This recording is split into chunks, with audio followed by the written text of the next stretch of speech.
afternoon. If I can, let me make a brief introduction of those at the podium with me.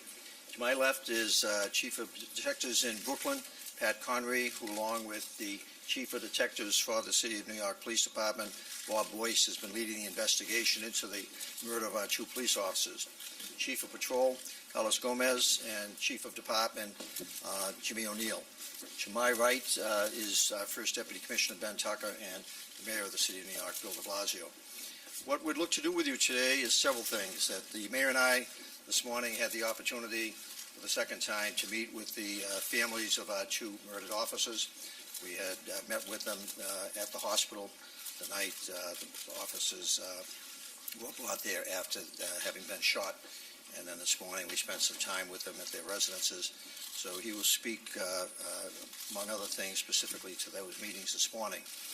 Additionally, that we'd like to share with you the update on the investigation that Chief Boyce and Chief Connery have been conducting. I had a pretty full briefing at the 8-4 precinct yesterday with the detectives who are conducting that investigation. And this morning we had an hour-and-a-half briefing, including reviewing the many videos that have been gathered as part of that investigation. I want to take this opportunity to compliment the detectives of this department and specifically those working in this investigation, the incredible amount of work that they've put into this case, the retrieval of significant amounts of video, the ability to track the whereabouts of this individual literally minute by minute. And it's in that area that we're going to be looking for some additional assistance from the public. We have some gaps as to his activity in terms of his time here in New York City, and they're going to look for some specific help trying to close those gaps. I'd also like to speak to funeral arrangements that have now been made for Officer Ramos, and those funeral services will be as follows. On Friday, December 26th, from 2 o'clock to 9 o'clock, there will be services, viewing services at the Christ Tabernacle Church at 64-34 Myrtle Avenue in Glendale, New York. And that again will be from 1400, 2 o'clock in the afternoon to 9 o'clock in the evening. Funeral services will be held on Saturday, December 27th, beginning at 10 o'clock in the morning.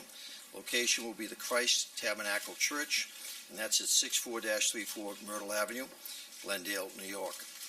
And we will be putting out notices on our finest messaging as to our colleagues around the country, many who have been planning to attend these services. I have received, I cannot even begin to describe the condolence messages I've been receiving from my colleagues around the country, and we are very, very grateful for all of those. What I'd like to do at this point in time is ask the Mayor to come up and share with you both our experience this morning with the families, but other issues that he would like to speak with you about at this time. Mr. Mayor. Thank you very much, Commissioner.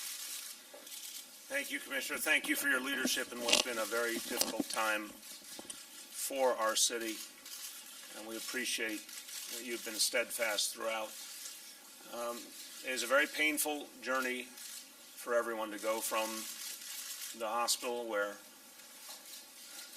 the Commissioner and I and so many others went to see our fallen officers, prayed over them, met the family members. You can only imagine what a family member is going through at that moment, where their lives have suddenly been made unimaginable, that everything that they thought and believed would be a part of their lives is suddenly gone. And that night was painful for all of us. I know a lot of people standing around me have been a part of many nights like that. It's something you can never get used to, trying to console families who have lost so much. We followed that today by going out to each family's home, first to the Ramos family and then to the Liu family. And they are in tremendous pain, and they are worried deeply. In the Ramos family's case, 2 teenagers reminded me of my own children who now don't have a father. The family is extraordinary, the Ramos family. They are close-knit, warm, large family, a family that really believes. They have a strong Christian faith. They have a strong sense of family. They strongly believe in public service. Officer Ramos was extraordinarily proud to be a member of the NYPD. And all of that is giving the Ramos family some ability to find strength in the middle of this pain. But still, you have 2 teenage young men, good young men who no longer have a father because of an assassin. And it was very difficult for Shirlane and I to talk to two kids that, of course, we saw the parallel to our own children and hear them trying to put on a brave face, trying their best to make sense of such a painful situation. They were incredibly admirable, impressive young men.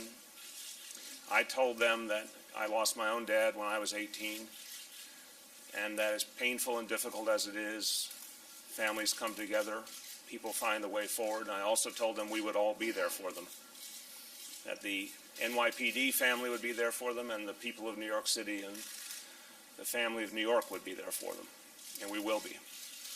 We went to see the Liu family, and this family is feeling such a profound pain and fear for the parents. This was their only child, their only son. They feel distraught, like so much of what they lived for is gone.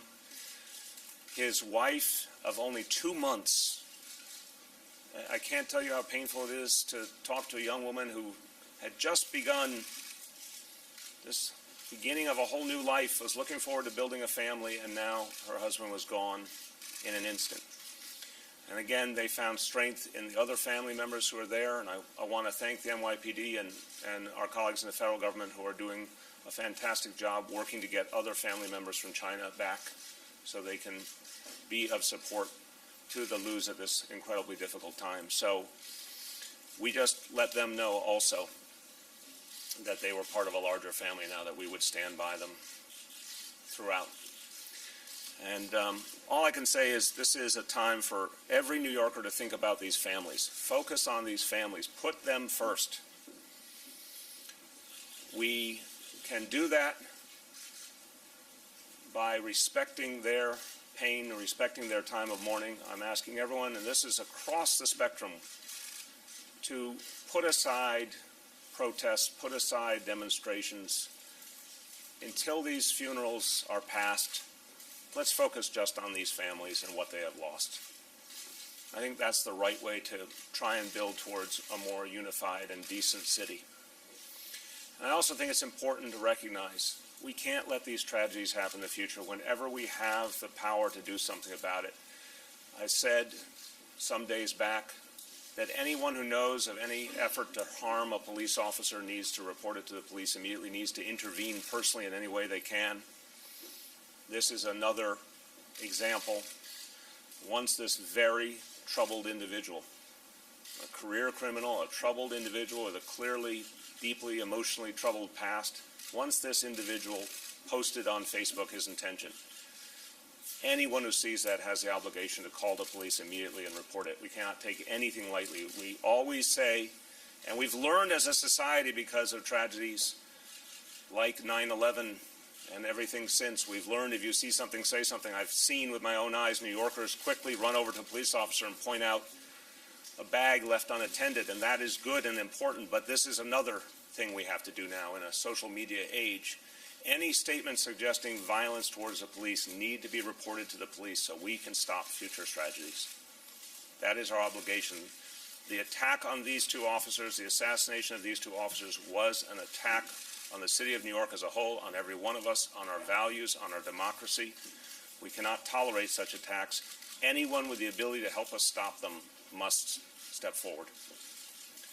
So I just ask everyone in this season that is supposed to be a season of understanding and joy, remember the meaning of this season, but first and foremost, remember what these families are going through. Put them first. Commissioner.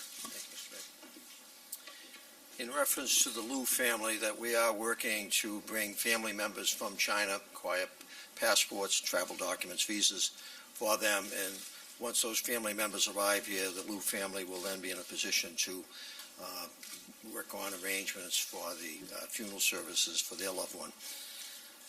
In terms of the issues that we have been dealing with and facing, I've had the opportunity today to talk with the leadership of all 5 of our police unions in line with what the mayor has referenced, asking that demonstrations and other forms of protest be put on hold till after the Christmas holidays and after these funerals, that in discussions with the 5 presidents of our various unions, They are also, if you will, standing down in respect for fallen members until after the funerals, and then we can then continue the dialogue that had begun about issues and differences that exist. So I want to thank them for that action. I think it's appropriate that the focus has to be on our murdered officers and their families to ensure that we honor them in the way that the NYPD has traditionally always done for its fallen heroes.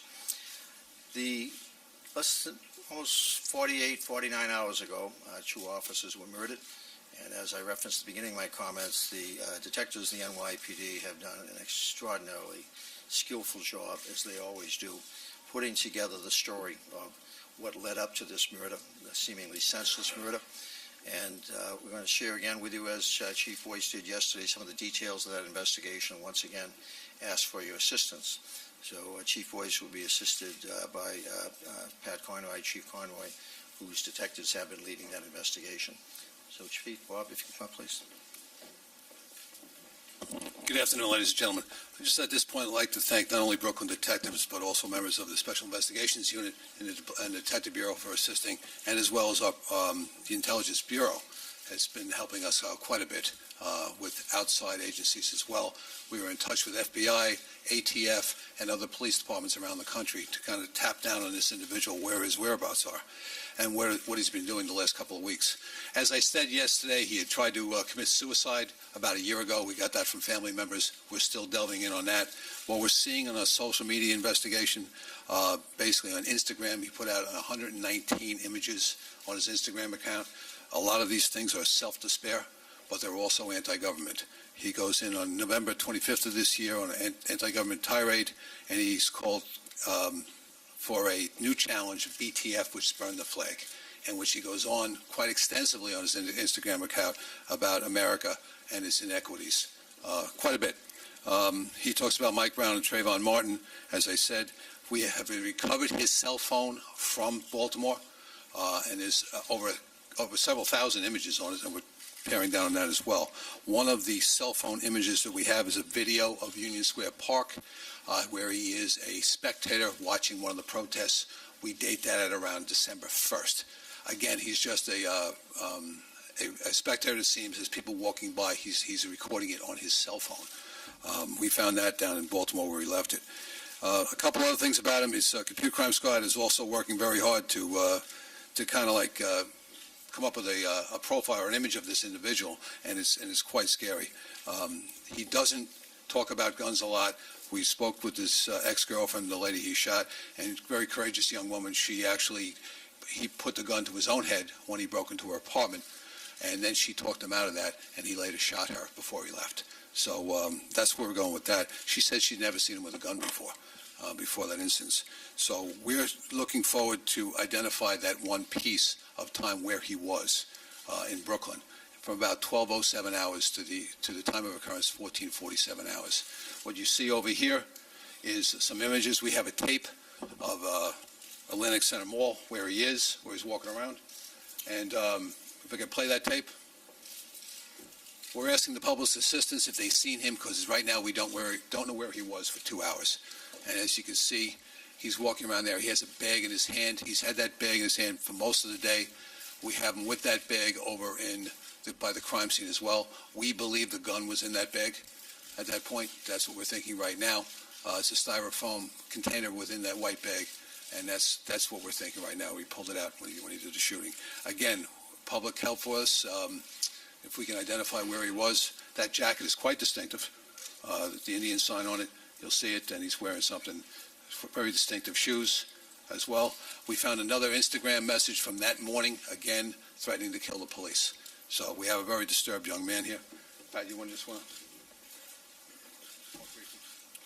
Yeah, I'll just, good afternoon. I'll reiterate what Chief Boyce has already said. We're seeking the community's assistance with this very important investigation.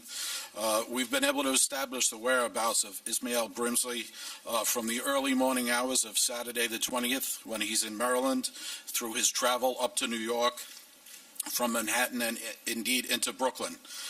What we do have is a gap in his movements for about 2 hours and 30 minutes. between 12 o'clock and 2:30 p.m. when we believe he's in the Fort Greene section of Brooklyn, Fort Greene or Bed-Stuy. He's last seen in the Atlantic Terminal Mall at around 12 o'clock. We're seeking the public's assistance.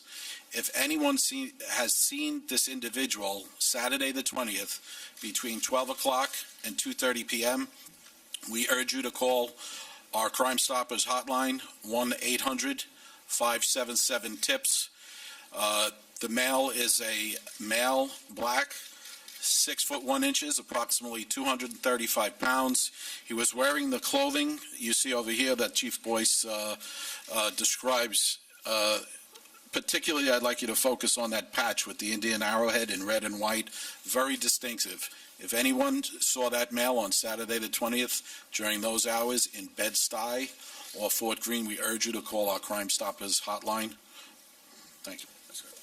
Just to reiterate, people are stepping forward who do know him, who are painting the same picture where we already know that he's a very troubled man and that he was at rage with police officers. That seems to be the issue, anti-government, anti-police, and that's where we're going forward. So I would urge everybody with any information on this man to step forward now. Thank you.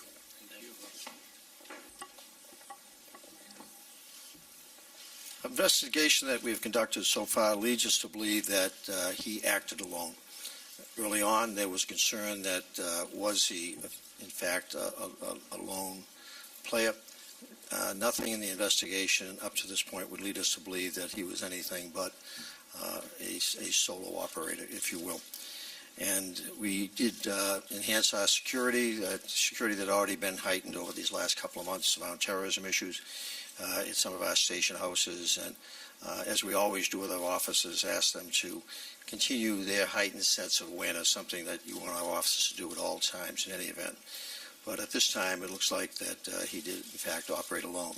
However, since the incident, we've received a number of what I would describe as copycat types of threats, and we have been investigating those, as you would expect, with incredible care. And as of this time, none of them have proven to be anything of significance. However, we always err on the side of caution, and we'll continue as these threats come in, copycat or otherwise, to focus on them and follow up on them. So with that, we are now available to questions for any of us here at the podium. Commissioner Bragg, could you explain for members of the public why it's so important to find outlets during the 2.5-hour gap, please? Actually, let me ask Chief Boyce to speak to that. It is the idea of affirming that, in fact, he was a solo player, and just additional evidence that might be gathered. Did he have conversations with people that flesh out his motivation? What was going on in his mind in these last 2 hours of his life? That they've done a great job literally following him from Maryland up to the Atlantic Terminal, and then he dumps the phone and we lose him.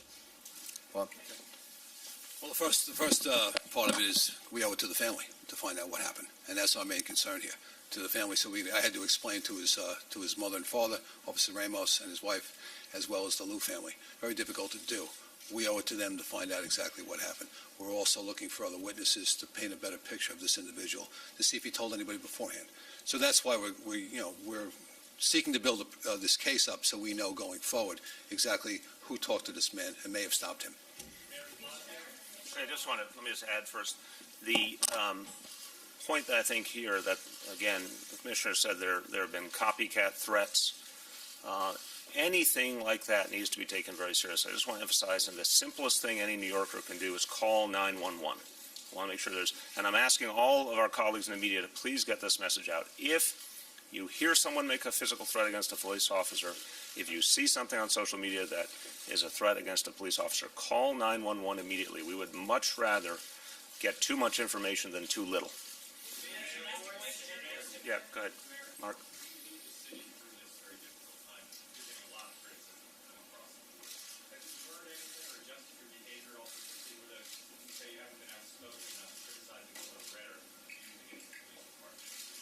Mark, I think the point here is we're in a very difficult moment.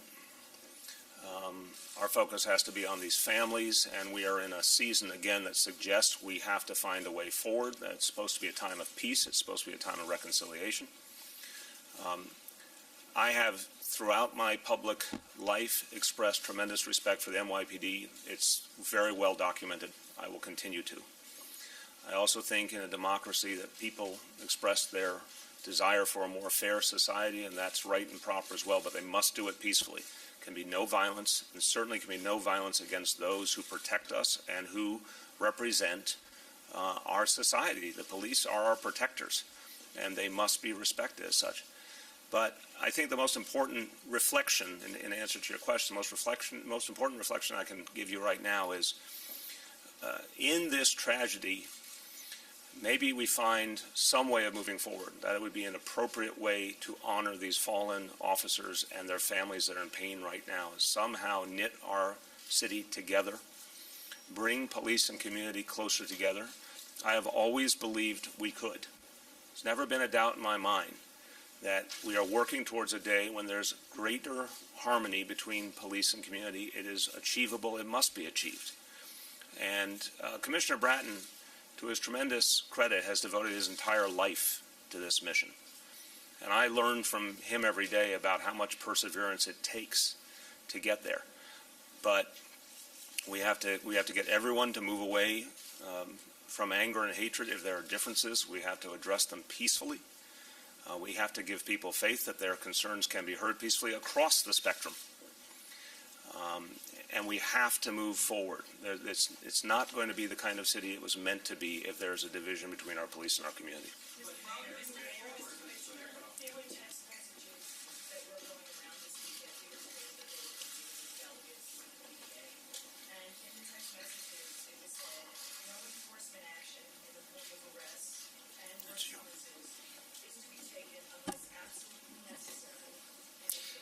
Mary, I can stop you right there. Nobody has owned up to those messages. You find that delegate that basically is going to stand up and say that he sent that message. The men and women of this department have been, before and after this awful event, this awful tragedy, doing what we expect of them. They're New York City police officers sworn to protect and serve, and they are out doing just that. There has been no indication whatsoever of any stepping back from that responsibility. In this day and age of social media, anybody can put up any posting and claim to be from any organization. And so in terms of that issue, this department has and will continue to serve the residents of New York in a way that has allowed this city to become the safest large city in the country, but one that always, as in every city in America, where our officers are at risk of those, whether deranged or otherwise, who would seek to attack them. And we had the unfortunate attack certainly over the weekend. But that type of social media mongering, if you will, it has had no impact on the delivery of services by our cops. They are the best in the country, and they're continuing to serve. Thank you for the question. Dave?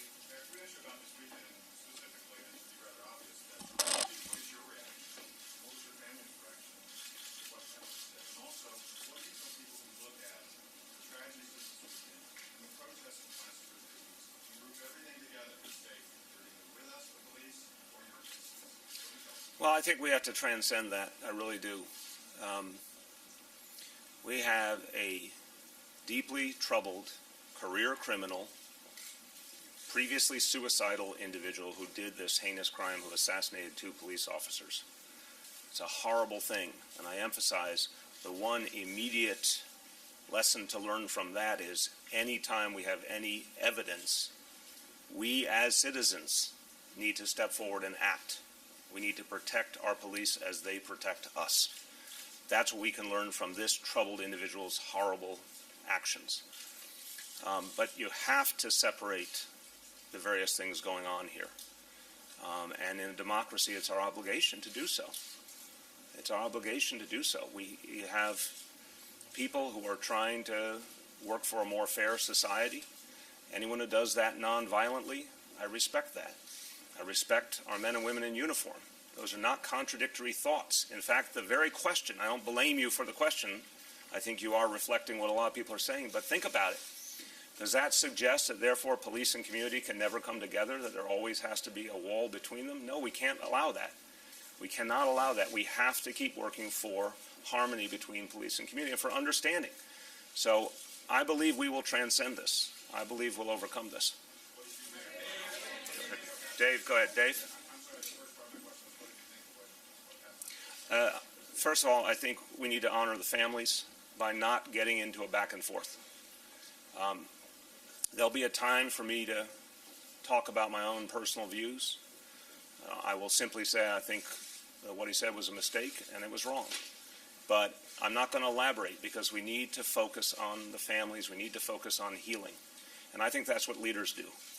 I think leaders have to rise above the fray and the anger and the back and forth and take us somewhere. So I'm going to do everything I know how to do to help move us forward.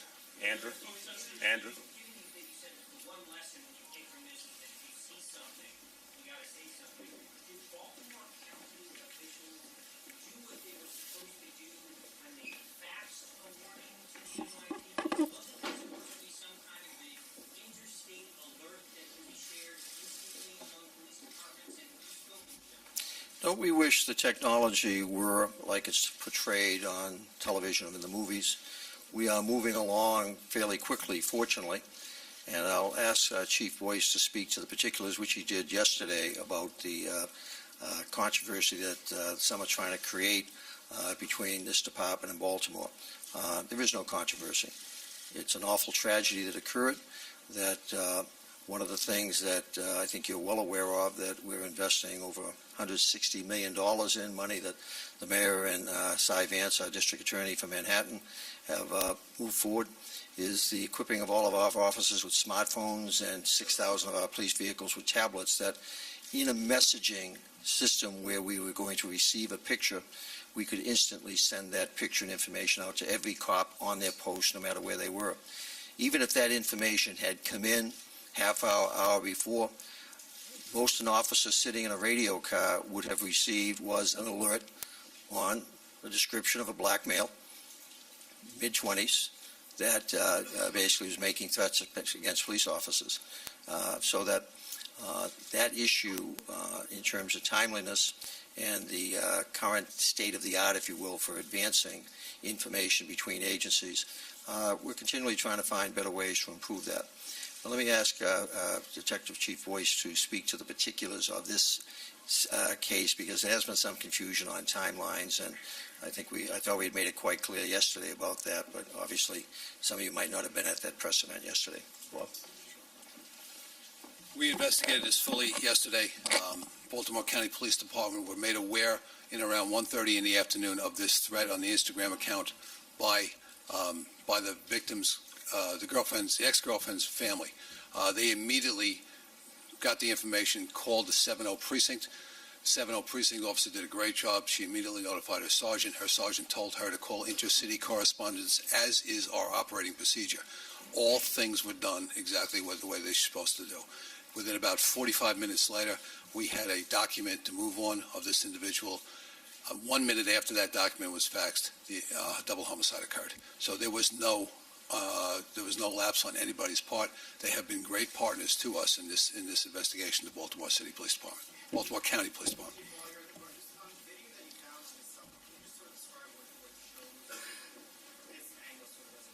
You're referring to the Union Square Park? Just basically, he's standing there like anybody else, watching a picture of an event go by, a protest go by. He was not participating in it. He was just taking a picture of it. Sound as well, yes. Just the noise from the protest, that's it. Speaking, if I may, for the as an aside on the technology issue, we're spending a huge sum of money over the next year on technology for this department. You're aware of a lot of it. We've talked about it.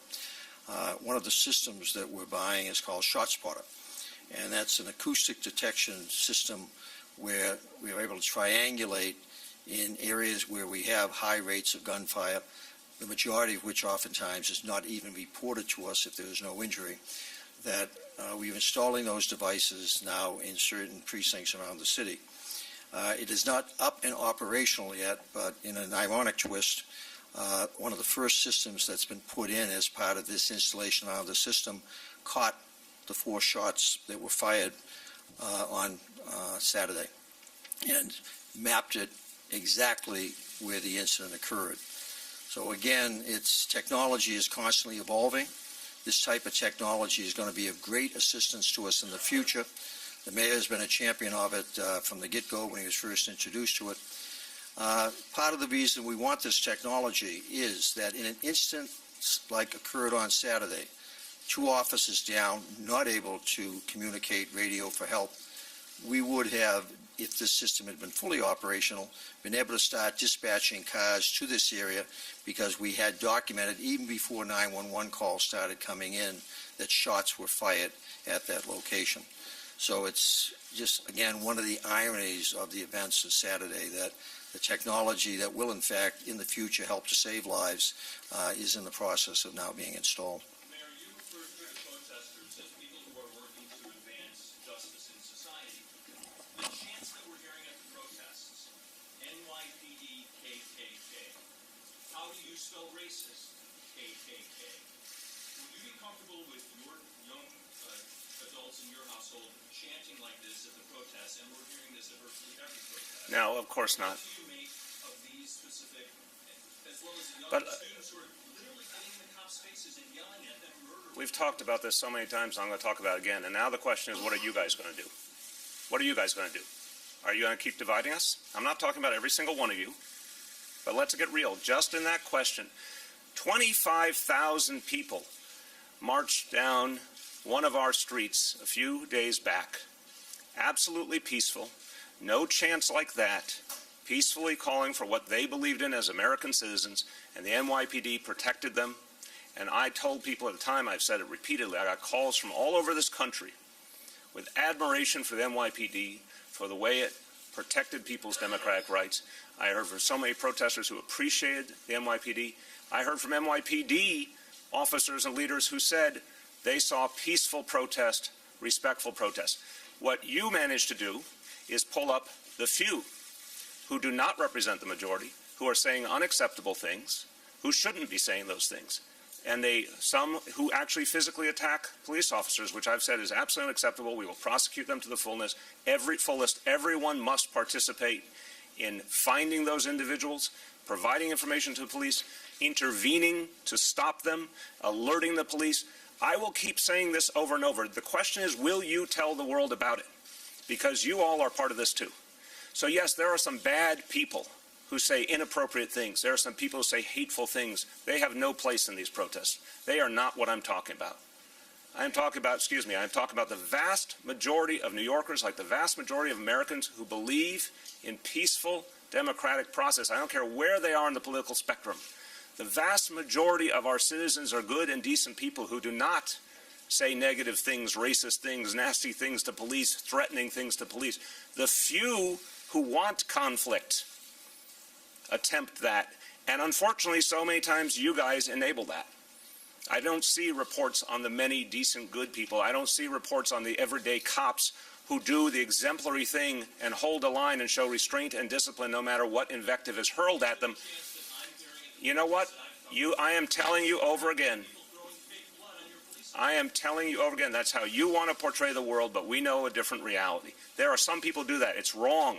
It's wrong. They shouldn't do that. It's immoral. It's wrong. It's nasty. It's negative. They should not do that. But they, my friend, are not the majority. Stop portraying them as the majority. Mayor, I have to follow up on this little dialogue. Twice today, you called on the demonstrators or the leaders to have a hiatus so that the families can go through the grieving process and they can bury their dead.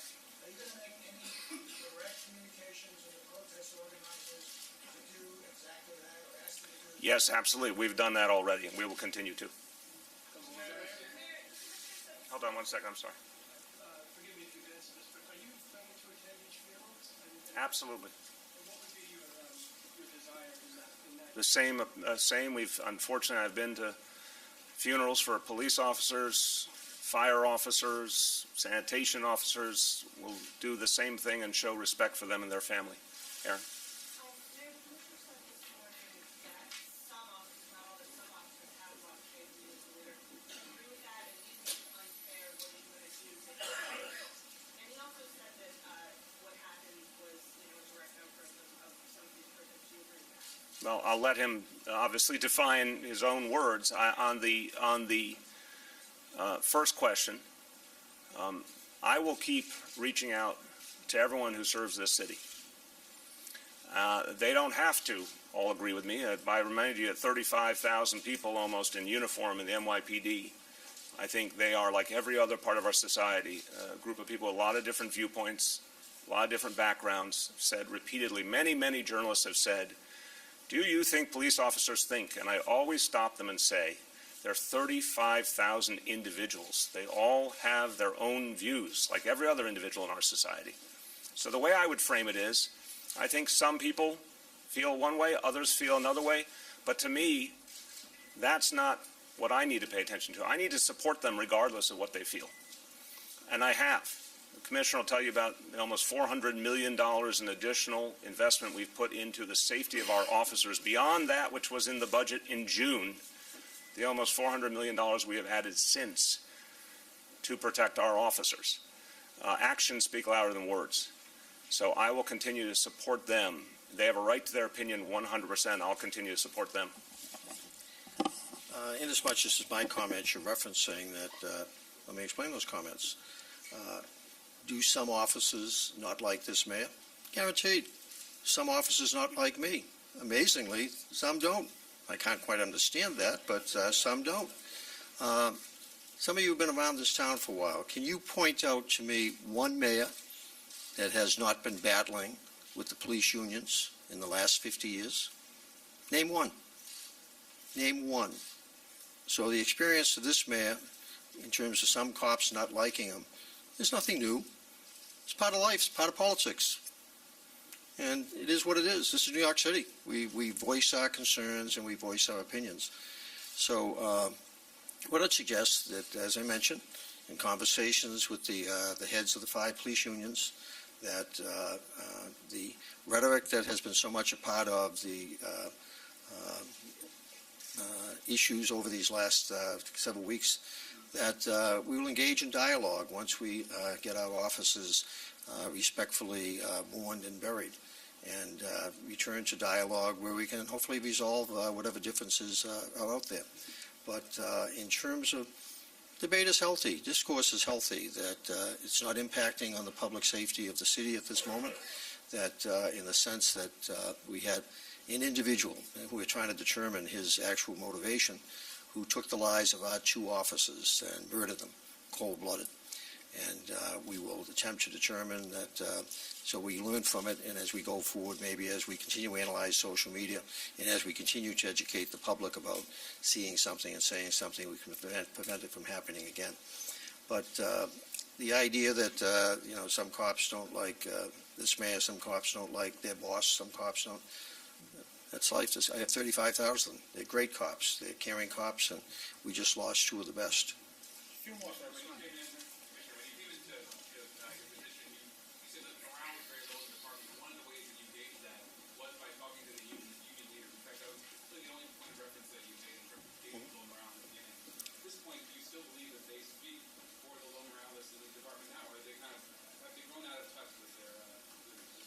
Union leaders are free to say what they believe and what they feel based on their representation of their members. I don't quarrel with that. That's part of the bargain with them. That's part of the agreement we have with them. Morale in policing, I've been doing this for 44 years. It goes up, it goes down. Your morale goes up and down. Look at the changes in your newsrooms, that all the colleagues that have been laid off, the companies that are closing, your fear about jobs. You aim to tell me anybody in this room is basically running around with high morale at the moment. You're an industry and a profession in great change. We're one going through great change also. So we work on morale, but morale oftentimes is something that we can't control. People, I got 35,000 individuals. They might be having a good time at home. They might be having a bad time at home. They might be having a good day. They might be having a bad day. What our obligation is, mine and the mayor, is to the best of our ability to equip them, to train them, to lead them, and as much as possible try to keep them safe so they can keep all of you safe. And we work very hard at that. And this mayor, referencing the $400 million, think of that, $400 million within the space of the last number of months, focused on officer safety issues. So the safer my officers are, the better technology they have, the better equipment they have, that they can keep the citizens of this city even safer. When was the last time you saw that type of commitment to this police department? Not any time since I've been aware of it over the last 20 or 30 years. Two more, folks, two more. Can you speak a little bit to, this morning, Commissioner Bratton also spoke about, a bit of the division and the tension in the city, and he said it, harkens back a little bit to some of what was going on in the 1970s. I'm wondering whether it reminds you of that period as well, and as someone who ran on sort of ending that division between the police and community, where do you go from here to try to ease some of this tension? I think the Cardinal really laid it out perfectly. He talked about the fact that we always fear we could be slipping backwards. He used a beautiful analogy of the winter solstice and talked about how in ancient civilizations, people in the lead up to it feared that the sun was leaving us and the light was going away. And then the light would return more and more, and there would be hope again, and that over time, that became part of our understanding of the world. And the holidays that we celebrate at this time of year so powerfully invoke light and hope. And so my answer to you is we have to move forward. There is no other choice. These divisions are very old. Some of them we've talked about, in recent days. They go back not just decades, they go back centuries in their origins. They're deep. They have to be overcome for us to be a strong society. And I believe we will. I really do. What I've seen in the last year is a kind of progress I find very heartening, even with these very painful and difficult moments along the way. I still see so many leaders in this department and so many average, everyday NYPD officers who are trying to make things better, who are trying to bring police and community together. I'm inspired by Commissioner Bratton because he has spent a lifetime at it. And I think there's something powerful in the way you asked the question, because he saw what I saw. We both lived in the same part of the world in the 1970s, a very divided reality. And No, you were probably on the other side of the picket fence. I was too young. He grew up in Cambridge. I grew up in, he meant Boston versus Cambridge. But what we saw was a very divided society.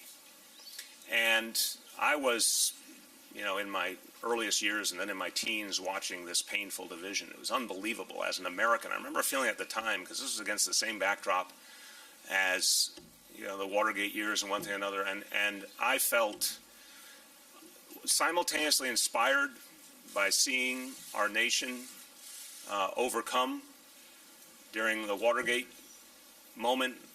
Heroes rise up, people stand up for democracy, people overcome things that seemed insurmountable, the nation somehow finding its way back together. But across the river from where I lived, there was an ongoing strife. Well, I didn't know it, obviously, at the time, but right in the middle of the strife was a young man. I believe the story I've heard outside South Boston High School, you were a sergeant at the time. I remember, and Commissioner DeGrazia came up to you. This commissioner, had, in my opinion, some of his formative experiences in the midst of a strife much greater than anything we've seen recently, much more painful, much more pervasive. He took from that an inspiration to try and heal it. I would not have blamed Bill Bratton if in those days in the 1970s he said this is just insurmountable. If you had been there at the time, I can tell you as an eyewitness, it seemed insurmountable. It seemed as if there was nowhere but to go backward. But people persevered. He persevered. And I think it's very telling that a man who saw such pain and such division, instead of choosing to retire or go into another business, said, I'm going to go farther, I'm going to go deeper, we can change this. We can make community and police come together. And we can keep people safe, we can make them safer. And that's what I've always admired about him, that he never loses sight of the goal and always helps all of us to move toward it. And I've seen that extraordinary impact amongst the men and women of this department, and what his leadership is doing in terms of giving people that sense that we have a way forward and we will achieve it. So that is my answer to you. We have no choice but move forward, and I believe we will move forward. If I could, let me close in as much as, once again, you were referencing my remarks this morning. What the mayor was talking about was the profound period of change in the 1970s coming out of the 60s. And it was my formative years as a police officer, 1970, coming into the Boston Police Department. And I saw in my profession that I am so proud of the beginnings of much needed change in the 70s. My college education was provided out of the change that was demanded that police must be more professional, must be much better educated. I saw the technology that was required, the many sciences that were improved upon. So out of that crises, incredible crises that surmounts anything I've seen so far in the turmoil of the moment, many great changes came. And out of the turmoil of the moment, I'm seeing many great changes already occurring. The mayor supporting with those hundreds of millions of dollars, changes that will make my offices much safer, will keep them much better informed, will be able to allow them to deliver much improved services. So I also, in that discussion this morning, talked about this being a change moment. The 70s were a change moment that my profession benefited so phenomenally from. Because if you go back to the New York City of the 1970s, back then we were killing police each year in the performance of our duties, 90 people a year. We have transformed the NYPD over that 40-year period of time, where we have some of the lowest, if not lowest, rates of use of force of any police department in the United States. So out of crises comes opportunity and challenges, and I intend to embrace the opportunities and challenges as we address these crises. And I think I can successfully predict that as we did in the 70s, we will come out of this better and stronger as we go forward. Okay. Thank you. That video is going to be available through DCPI, that video clip we just showed you, okay?